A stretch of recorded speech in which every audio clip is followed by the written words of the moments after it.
Hello Americans, it's Mr. Pete, your YouTube shop teacher. Welcome back to Studio G. And I'm standing here before the Franken mill, also known as a South Bend vertical milling machine. And today's video is all about ancient technology. This is an old machine, and today we will talk about an analog DRO. I've had this machine for almost 2 years now. Remember, it was donated by the good guys over at Lost Creek Machinery, so I thank them for that again. And it has been dubbed by the Franken mill by viewers of mine, I guess because it's so old, and admittedly it is a worn out machine and is really incapable probably of very accurate work, but for general machining it would do the job. First of all, a little rehash of the history of this machine.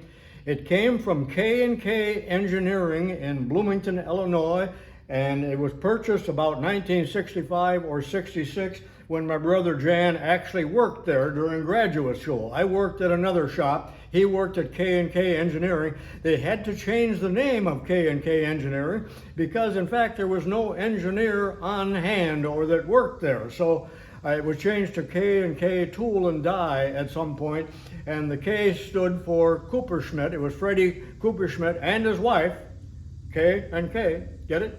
That owned the place, and they were wonderful people. My brother really liked working there and with the people that he worked with. If you are from the Bloomington area and remember anything about this machine or K&K Tool and Die, let me know. But last year or a couple of years ago, I don't know if they sold out or they were getting rid of older machinery or whatever, but this came up for sale, and Lost Creek purchased a bunch of machines, and this was basically unsaleable. They had it on the floor for a while, so that's why they gave it to me, because it is pretty worn out. It's seen a lot of hours. I do not think South Bend sold a whole lot of these vertical mills, but I did purchase one for the high school, and my brother, when he started teaching, purchased two of them. And during that time, in the late 60s, you could not get a Bridgeport mill. That is, there was about a 2-year waiting period, and we wanted action. We wanted those machines right away to update the shops where we were employed.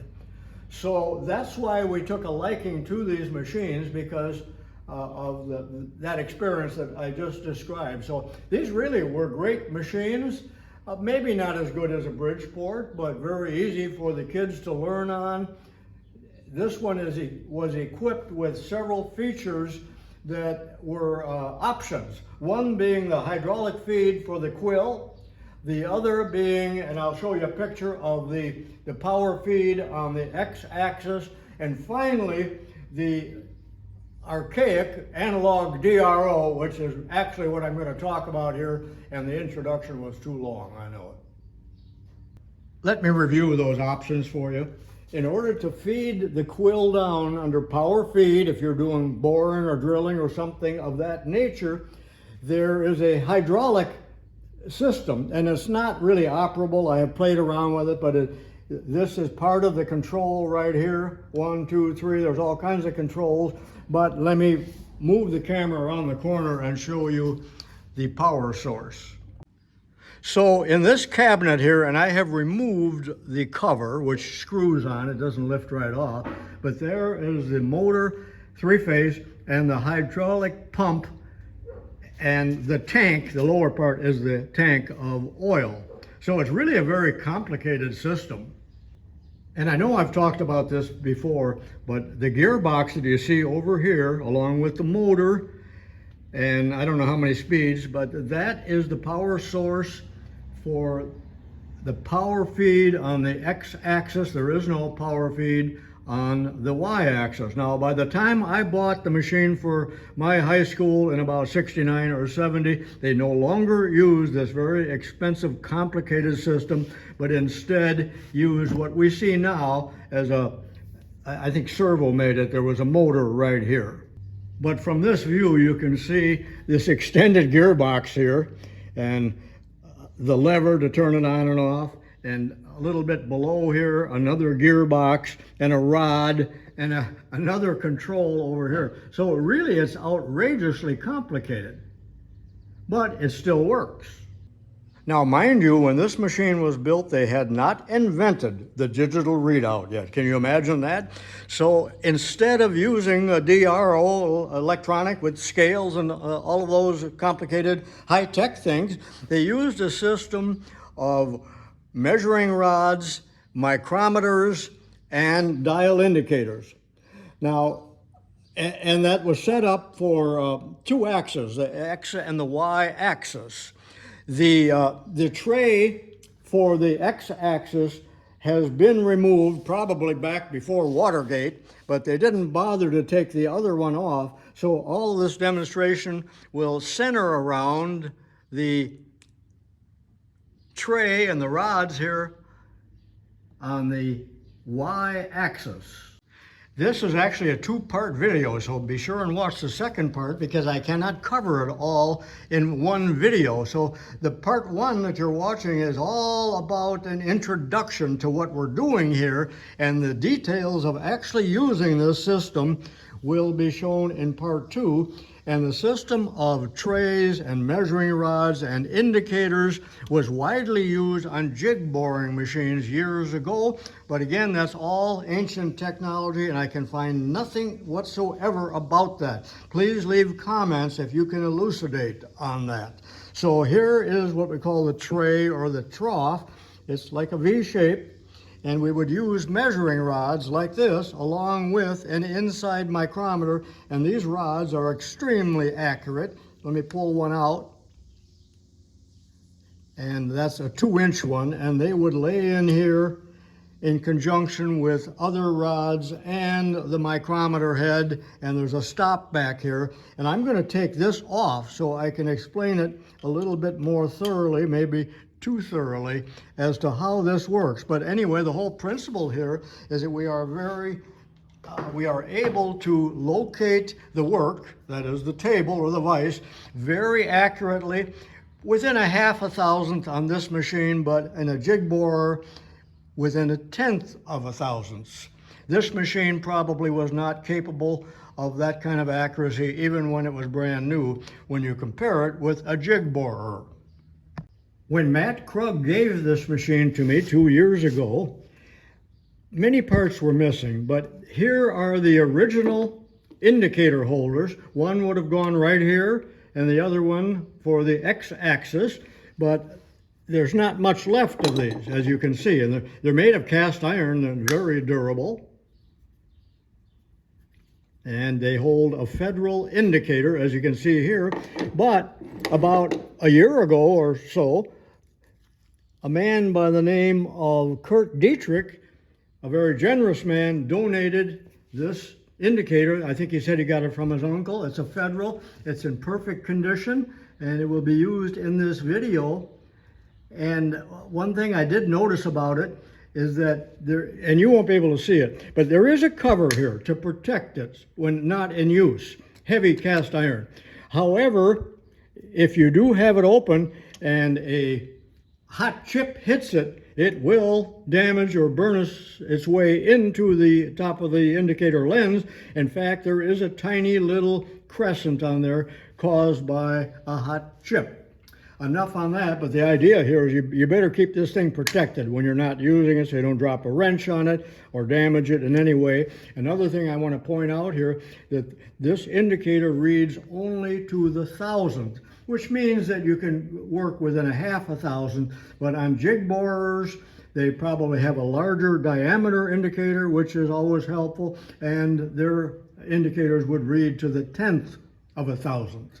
But that's more accurate than any of us need to work. About a month after Matt brought the machine here to Studio G, I was over there in Ottawa at his store, and he comes out with these two sets of measuring rods along with the Lufkin micrometers. Now, why are there two of them? Because one set basically was for the X-axis and one for the Y-axis, so that you could work accurately in both dimensions. And these were very expensive at the time, but what I do not understand is, well, first of all, the micrometers themselves, which are basically an inside micrometer, are Lufkin brand in very good condition.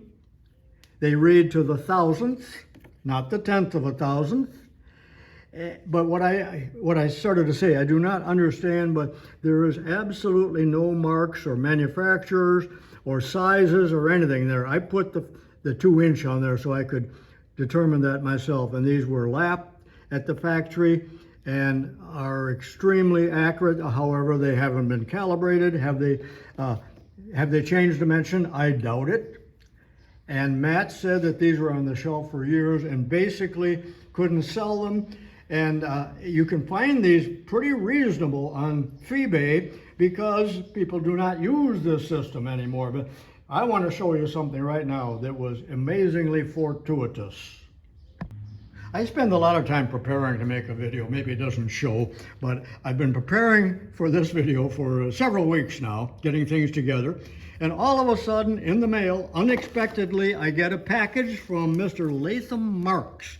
I open it up. It was extremely well packed, as you can see. And look, Lufkin measuring rods in pristine condition. So thank you, Latham, ever so much. And he lives over in Ohio. And the set is perfect, other than it is missing one of the micrometers, because people basically would take a micrometer out and then get rid of the rest of this, either throw them away or give them away or whatever. But it even has the original little Lufkin marked wrenches. And what I like about this set is that each one of the measuring rods is marked Lufkin and the length of it. For instance, that's the 2-incher. Notice the perfection and how they're lapped on both ends. And I like the fact that they've got these rings around them that will hold them in perfect alignment with the indicator. And should there be some chips in the tray, and be careful that there isn't, perhaps they would end up between the rings here. I know I'm talking a lot because I had 3 cups of coffee. By the way, if you ever come across a set of these, be sure and pick them up, because you can use these as standards to check the accuracy of your micrometers. But that being aside, a couple other things. First of all, here is catalog number 8 of Lufkin, probably from the 50s or 60s, and there is the set of precision measuring rods. So that is the terminology that they used. Now, other companies made these as well, Starrett and probably Brown and Sharp and so on, but I don't know why, but the ones that I'm running into here are Lufkin. Okay, let me show you something else here. This is the micrometer, the Lufkin micrometer from Matt, the older one. And as I rotate the instrument here, you can see there's no vernier on the back, as opposed to the one from Latham. When I rotate that a little bit, you can clearly see the vernier scale, which will allow you to measure to the 10th of a thousandth, which is really beyond the accuracy of this old piece of iron. This is advertising from South Bend in 1958, and at the very bottom here of the different features and options, and this is really all they mention, is that number 17 there, the troughs and precision measuring bars with dial indicator stops are available as optional at extra cost on deferred delivery. Something I wanted to show you here on the old advertising literature, I want to zoom in here, but there are 2 holes, one right here and one right here. They are pre-drilled and pre-tapped at the factory very accurately, and they would be used for mounting the trough or the tray for the Y-axis. I probably should have mentioned this earlier, but the whole idea here is that we want to be able to drill or bore or mill or whatever the operation is from one point to another extremely accurately.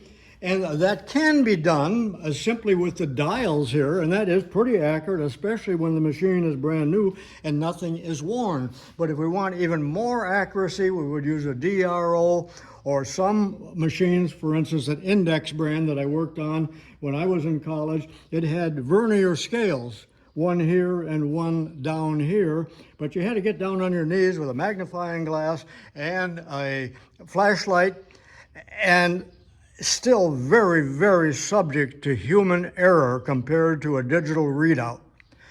This really works very well, but you do have to always account for backlash, also called lost motion. Now, just moments ago, I talked about the two holes that were pre-drilled and pre-tapped, one right here and one a little bit farther back there that is out of your sight right now. But let me also point out, well, let me zoom the camera in here real quickly. It is absolutely essential that this trough, this tray, be perpendicular to the x-axis. Now, it's been mounted here on a rough casting, even though they pre-drilled and pre-tapped the holes, but that is why we have a threaded two nuts here, and we can adjust this so it is parallel, and we would run an indicator. A test indicator. This is way too long, but we could run an indicator across here to make sure it is truly parallel with the ways right here. And that is very important, or you will get an error that we call cosine error. Okay, so what I'm going to do right now, off camera, I'm going to remove this tray. There's two bolts, again, one right here and one back here. And the reason I want to remove it is I want to clean it and examine it very carefully and show you the stop here and how that works, because that will be outside of your vision line in the next video where I actually start doing something. Well, I've already removed the tray, and I realized that you did not know that this part was even on there, so I'm going to take it off right now so we can examine it. But it in fact is the adjustable stop. Now, this has really been boogered up over the years, you'll see when I take it off. But notice that it is mounted onto the saddle where the tray is mounted onto the knee. Do you understand the significance of that? Okay, let me talk about the stop first. And I do not know why it is so cobbled up, but it looks like it was I had a student in class who was blind in one eye and couldn't see out of the other, and I think he welded that. It certainly is a botched up repair job. I don't know if this got broken off or what the deal is, but anyway, this is what was attached to the saddle. And then right here we have the adjustable rod, and I don't know why they put this type of screw here. I guess they wanted to make sure you got it real tight. And I've had this apart. It's a very unusual screw, but I don't think I'll bore you with that. But anyway, the rod can slide in and out. It's about 4 inches long. And the purpose of this, if I can show you here, is it's mounted like this, with the rods up against here, and then you can adjust the little rod with the measuring rods in the tray, and they would come up against this. And if you needed a little adjustment one way or the other, you had it with this. Make sense to you? But again, that'll be out of your sight of line, and that's why I'm making such a big deal out of it. Now, I've actually been working on this for several days, and I prepped this ahead of time, because when I took this off, first of all, it was filled with oil and filth and nastiness, and it had a lot of nicks in it and a lot of chips. So that's all been cleaned up, and I dressed it with a file like that, so there's no high spots. And you can see here where there was like a major nick, right here. So we got rid of the high spots, and then I stoned it as well. And it's extremely important that when you're using this, that you do not let oil or chips get into the tray, because the rods have to, well, let me show you. Okay, here's the general setup. You've got your indicator in contact with the micrometer, and the rods are all touching one another. And if you look at the end, the last rod is up against the stop. So that would be your initial position when you find your edge or wherever your starting point is, and then you would either remove or add rods or make an adjustment to your actual micrometer, and then you'd be watching your indicator as well and bringing it to 0, and all of that will be explained, I hope, a lot better than this in the following video. But are you understanding the general principles here of locating the work, or should I say the table or the vise or whatever? So all of that works together. And yes, it's rather obtuse and complicated and not for the faint of heart. Now, I hope you understand how important it is not to have chips in the trough, and that all of your rods be clean on the ends and in there securely, not cockeyed and touching one another. They have to be brought up and be touching one another and touching the stop and the indicator and all of that. So that is really, really important. And I've had several people tell me in the past that you can use gauge blocks, but really you can't, at least not on this trough. But you could make your own trough and use gauge blocks, but as you can see, they're not going to stay in there. And we do not use them this way. However, if you have gauge blocks that are round, that probably would work. That is, if the hole, there's usually a hole in those, did not fall into the end of this, because we're trying for accuracy. Because remember, World War II was fought with material and machines that were made with this type of system long before electronic. Very, very accurate work done 100 years ago. So this was a tried and true system. It's just that it is antiquated, obsolete, and not used anymore. Okay, I hope you enjoyed the video and understood what I'm talking about here, because again, in part 2 coming up soon, I will actually demonstrate the use of it. But stand by now for a lot of still pictures, as well as a little extra credit if you can take it. Now, if you like this kind of video, please give me a thumbs up and leave a comment. Thank you very much for watching, and I'll see you soon back here in Studio G before the Franken Mill. Okay, we're into extra credit now, and I told you a little while ago at the beginning of the video that this machine probably has worn lead screws and brass nuts and just all of that, and it's probably not accurate. And in fact, I can no longer even adjust the graduated collar here. It's all frozen up or mangled or something, but I did get it on 0 by moving the table to 0. And now with the Mitutoyo 2-inch range indicator here, I'm going to move it 1 inch with this zeroed out and see how accurate it is. So that'll be 5 turns of the crank, 200 thousandths per revolution, and we'll see if we come to 0, and then I'll move the camera at that point. So here I go, 1, 2, 3, 4, and approaching it slowly so there's no backlash. I'm on 0 now. Let's take a look at the indicator. Sorry, I know you're getting a little parallax error here, but we're within a 0.5 thousandth on a 60-year-old worn-out machine. So that is pretty shocking. I'm not going to check the x-axis because that might be more worn, but don't you find that amazing in a machine this old? And the other thing is the indicator accurate? Well, it is a Mitutoyo, so I'm sure it is, and has had very little use. This is what the original South Bend mill looked like in about 1956 when it was first introduced. Notice the one-piece base. And 1675 would buy it. No accessories, no gadgets, no options whatsoever. This is a picture of the machine in 1958 where they've changed a few things, but not the base yet. Notice that it says South Bend on the side of the machine rather than the back.